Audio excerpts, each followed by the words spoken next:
Hello प्यारे साथियों, कैसे हो आप सभी। उम्मीद करता हूँ आप सभी अच्छे हो, स्वस्थ हो, मस्त हो और अपनी पढ़ाई में व्यस्त हो। तो मेरे प्यारे साथियों, आज अपने सूचना प्रौद्योगिकी से संबंधित एक और महत्वपूर्ण टॉपिक सूचना प्रौद्योगिकी के आधार लेके आए हैं और इसके अपने 50 महत्वपूर्ण टॉपिक करेंगे। प्यारे साथियों, ये अपना तीसरा टॉपिक है और इसके बाद में अपना सूचना प्रौद्योगिकी से एक टॉपिक और रह जाता है। ठीक है, तो साथियों, अपने रीट मेंस एग्ज़ाम 2026 के लिए एकदम रामबाण साबित है ये टॉपिक। तो साथियों, ज़्यादा देर न करते हुए आज के सेशन को करते हैं शुरू। नमस्ते, जय हिंद। आप सभी से गुजारिश है कि जो कोई भाई बंधु नया आया हो तो चैनल को सब्सक्राइब जरूर कर देना और सेशन को शेयर कर देना। अपने पहला प्रश्न आ गया स्क्रीन पे कि सूचना प्रौद्योगिकी का मूल उद्देश्य क्या है। तो मेरे प्यारे साथियों, इसका राइट आंसर अपने हो जाएगा सूचना का संग्रहण, प्रसंस्करण एवं व संचार। तो इस पर अपने स्टार लगा लेंगे साथियों, इम्पोर्टेंट क्वेश्चन है, स्टार लगा लेंगे। नेक्स्ट प्रश्न प्यारे साथियों, नेक्स्ट प्रश्न कि सूचना प्रौद्योगिकी नींव किन दो तकनीकों पर आधारित है। तो दोस्तों, ये अपने बताओ इसका राइट आंसर क्या होगा। तो इसका राइट आंसर दोस्तों अपने कंप्यूटर एवं संचार तकनीक हो जाएगा, कंप्यूटर एवं संचार तकनीक। आगे चलते हैं, अगला प्रश्न। अगला प्रश्न क्या है दोस्तों कि आईसीटी यानी इंफॉर्मेशन एंड कम्युनिकेशन टेक्नोलॉजी में सी का अर्थ क्या है। तो प्यारे साथियों, ये अपने कम्युनिकेशन हो जाएगा, कम्युनिकेशन हो जाएगा। अगला प्रश्न दोस्तों, अगला प्रश्न क्या है कि सूचना प्रौद्योगिकी का विकास किस शताब्दी में हुआ। तो मेरे प्यारे साथियों, ये अपने 20वीं शताब्दी यानी कब से कब तक है, 20वीं शताब्दी का टाइम पीरियड अपने 1901 से 2000 के बीच में है। प्यारे साथियों, जो अपने विश्व युद्ध, सेकेंड विश्व युद्ध हुआ था ना, विश्व युद्ध, तब से ये सूचना प्रौद्योगिकी क्रांति अपने ज़्यादा प्रभावी हुई साथियों। अगला प्रश्न चलते हैं दोस्तों कि डेटा को सूचना में बदलने की प्रक्रिया कहलाती है। तो डेटा को सूचना में बदलने की प्रक्रिया मेरे प्यारे साथियों, ये अपने प्रोसेसिंग कहलाएगी, प्रोसेसिंग कहलाएगी। नेक्स्ट प्रश्न दोस्तों कि ई गवर्नेंस का प्रमुख उद्देश्य क्या है। तो ई गवर्नेंस का प्रमुख उद्देश्य दोस्तों अपने प्रशासन में पारदर्शिता व दक्षता लाना हो जाएगा, पारदर्शिता व दक्षता लाना हो जाएगा। नेक्स्ट प्रश्न प्यारे साथियों, नेक्स्ट प्रश्न कि सूचना प्रौद्योगिकी आधारित आईटी एक्ट भारत में कब लागू हुआ। तो प्यारे साथियों, ये अपने 17 अक्टूबर, कब लागू हुआ, 17 अक्टूबर 2000 को लागू हुआ। ठीक है, तो इसका राइट आंसर अपने हो जाएगा 2000। नेक्स्ट प्रश्न प्यारे साथियों, नेक्स्ट प्रश्न कि डिजिटल इंडिया अभियान का नारा क्या है। तो प्यारे साथियों, इसका नारा अपने को याद रखना है, एग्ज़ाम में आ सकता है, इम्पोर्टेंट क्वेश्चन है। तो इसका राइट आंसर हो जाएगा अपने power to empower, power to empower हो जाएगा दोस्तों। आगे चलेंगे नेक्स्ट प्रश्न पे कि सूचना प्रौद्योगिकी का शिक्षा पर सबसे बड़ा प्रभाव क्या है।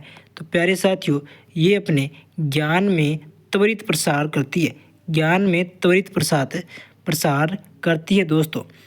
नेक्स्ट प्रश्न, अगला प्रश्न क्या है कि ई लर्निंग का अर्थ है। ई लर्निंग का अर्थ बताओ मेरे प्यारे दोस्तों। तो ई लर्निंग का अर्थ हो जाएगा अपने इंटरनेट के माध्यम से सीखना, इंटरनेट के माध्यम से सीखना।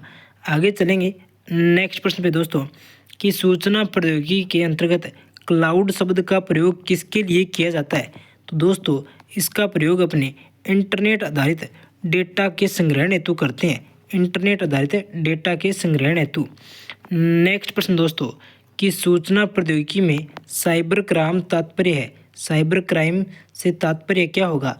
तो मेरे प्यारे साथियों, ये अपने इंटरनेट माध्यम से अपराध करना हो जाएगा, इंटरनेट माध्यम से अपराध करना।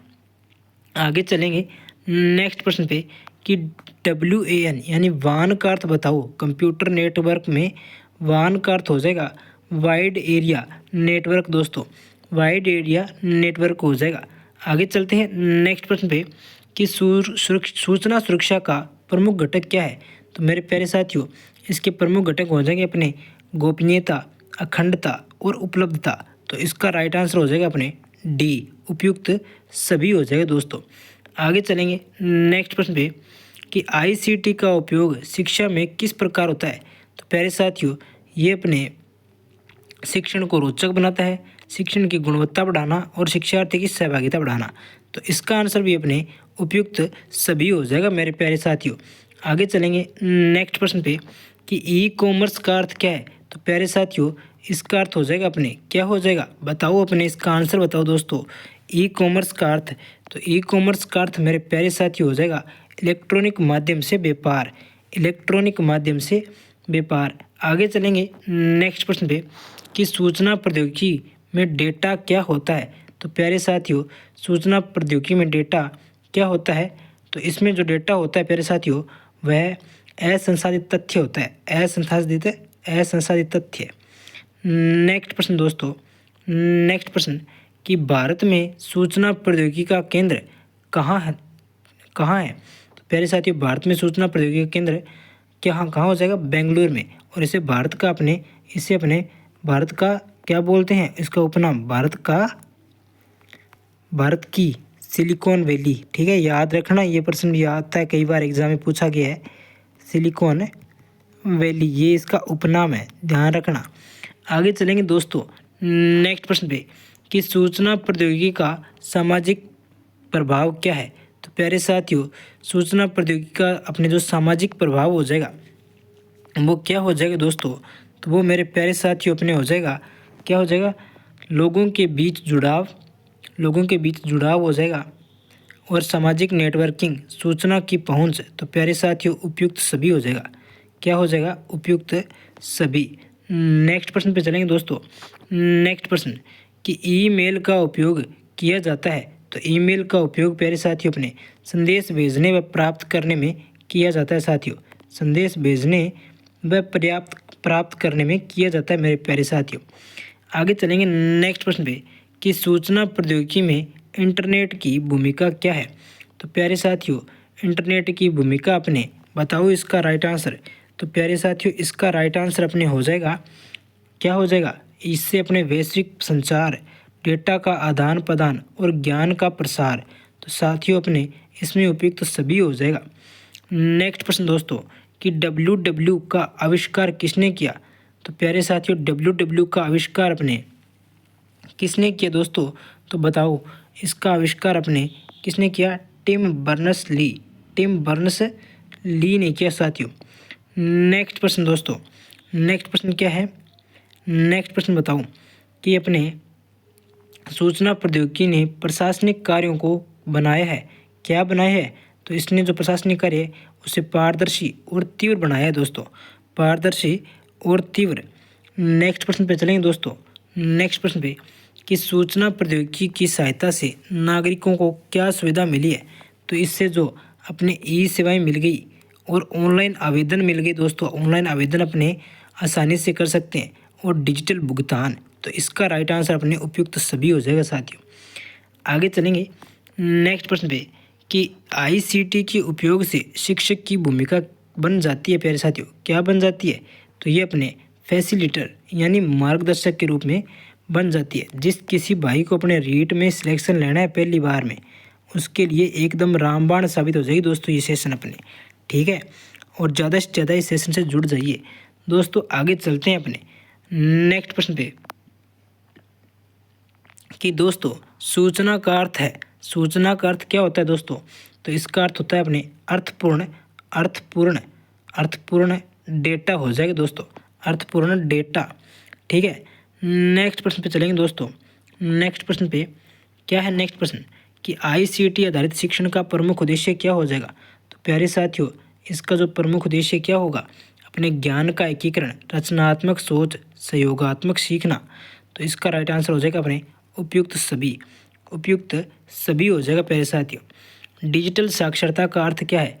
तो प्यारे साथियों डिजिटल साक्षरता का अर्थ अपने बताओ क्या होगा, डिजिटल उपकरणों का सही उपयोग, डिजिटल उपकरणों का सही उपयोग हो जाएगा मेरे प्यारे साथियों, ठीक है।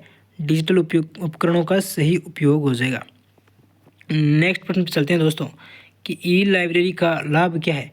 तो दोस्तों ई लाइब्रेरी से अपने पुस्तकों की डिजिटल उपलब्धता होती है, यानी कोई भी पुस्तक कहीं भी हो, मतलब कि अपने पुराने ग्रंथों को नहीं खोजना पड़ता, अपने वो ऑनलाइन मिल जाते हैं और वो बहुत जल्दी अपने बगैर टाइम खर्च किए बहुत जल्दी समय में मिल जाते हैं दोस्तों। नेक्स्ट प्रश्न पे चलेंगे कि सूचना प्रौद्योगिकी के क्षेत्र में भारत का पहला राज्य कौन सा बना। तो प्यारे साथियों, कौन सा राज्य मान्य गया है, तो ये राज्य अपने कर्नाटक हो जाए दोस्तों, कर्नाटक हो जाएगा। नेक्स्ट प्रश्न दोस्तों कि आईसीटी का शैक्षिक लाभ कौन सा है। तो इसका जो लाभ हो जाएगा वो हो जाएगा शिक्षण अधिगम को प्रभावशाली बनाना, समय की बचत और छात्रों की रुचि बढ़ाना। राइट आंसर हो जाएगा उपयुक्त सभी हो जाएगा दोस्तों, सभी हो जाएगा। नेक्स्ट प्रश्न पे चलते हैं दोस्तों। नेक्स्ट प्रश्न पे कि क्या है आईसीटी में उपयोग होने वाला फायरवॉल करता क्या है। अनधिकृत यानी कोई भी अपने अनधिकृत ईमेल वगैरह वगैरह हो मैसेज उनको रोक देता है दोस्तों। नेक्स्ट प्रश्न पे दोस्तों कि सूचना प्रौद्योगिकी के प्रयोग में कौन सा क्षेत्र सर्वाधिक लाभान्वित हुआ है। दोस्तों इसमें अपने शिक्षा, स्वास्थ्य, प्रशासन। राइट आंसर डी हो जाएगा, डी हो जाएगा। नेक्स्ट प्रश्न दोस्तों कि डिजिटल क्लासरूम में कौन सा उपकरण होता है। तो प्यारे साथियों, डिजिटल क्लासरूम में अपने कौन सा उपकरण होता है, प्रोजेक्टर होता है, स्मार्ट बोर्ड होता है, कंप्यूटर होता है और सभी हो जाएगा। ठीक है, आगे चलते हैं नेक्स्ट प्रश्न पे दोस्तों कि आईसीटी का प्रयोग किस नीति से जुड़ा है। तो मेरे प्यारे साथियों आईसीटी का प्रयोग अपने किससे जुड़ा है। तो ये अपने डिजिटल इंडिया से जुड़ा है, डिजिटल इंडिया से जुड़ा है साथियों। नेक्स्ट प्रश्न कि स्मार्ट सिटी परियोजना का संबंध है किससे है। सूचना प्रौद्योगिकी से शहरी विकास, सूचना प्रौद्योगिकी से शहरी विकास हो जाता है दोस्तों। आगे चलेंगे अगला प्रश्न दोस्तों कि सूचना प्रौद्योगिकी का भविष्य किस पर निर्भर है। तो प्यारे साथियों ये अपने किस पर निर्भर हो जाएगा। तो दोस्तों ये बताओ अपने सूचना प्रौद्योगिकी का भविष्य किस पर निर्भर है। तो बताओ मेरे प्यारे साथियों, बताओ जल्दी बताओ इसका राइट आंसर। तो इसका राइट आंसर हो जाएगा अपने किस पर आधारित है, ये अपने कृत्रिम बुद्धिमत्ता, क्लाउड कंप्यूटिंग, बिग डेटा। तो राइट आंसर उपयुक्त सभी हो जाएगा इसका। ठीक है, नेक्स्ट प्रश्न पे दोस्तों कि आईसीटी आधारित शिक्षण में पावर पॉइंट का उपयोग होता है प्रस्तुतिकरण के लिए, किसके लिए, प्रस्तुतिकरण के लिए। आगे चलते हैं अगला प्रश्न मेरे प्यारे साथियों कि साइबर सुरक्षा का तात्पर्य क्या है। तो साइबर सुरक्षा का तात्पर्य हो जाएगा डेटा और नेटवर्क की सुरक्षा, डेटा और नेटवर्क की सुरक्षा हो जाएगा दोस्तों। आगे चलते हैं नेक्स्ट प्रश्न पे कि आईसीटी में मल्टीमीडिया का उपयोग क्यों किया जाता है। तो मेरे प्यारे साथियों मल्टीमीडिया का उपयोग अपने शिक्षण को जीवंत बनाने के लिए किया जाता है। किसके लिए किया जाता है, शिक्षण को जीवंत बनाने के लिए किया जाता है मेरे प्यारे साथियों। आगे चलेंगे अगला प्रश्न कि भारत में राष्ट्रीय ई गवर्नेंस योजना कब शुरू हुई। तो मेरे प्यारे साथियों भारत में राष्ट्रीय ई गवर्नेंस योजना बताओ कब शुरू हुई। बताओ इसका राइट आंसर बताओ, जल्दी बताओ मेरे प्यारे साथियों। तो ये अपने 2006 में शुरू हुई। नेक्स्ट प्रश्न दोस्तों कि सूचना प्रौद्योगिकी के प्रसार का दुष्परिणाम क्या है। तो प्यारे साथियों इससे अपने क्या होता है, साइबर अपराध होता है। क्या होता है, साइबर अपराध, डेटा की चोरी, सामाजिक अलगाव। तो ये अपने उपयुक्त सभी हो जाएगा। आगे चलते हैं साथियों अगला प्रश्न कि सूचना प्रौद्योगिकी में एआई का अर्थ क्या है। तो ये हो जाएगा अपने क्या होगा, आर्टिफिशियल इंटेलिजेंट, कृत्रिम बुद्धिमत्ता।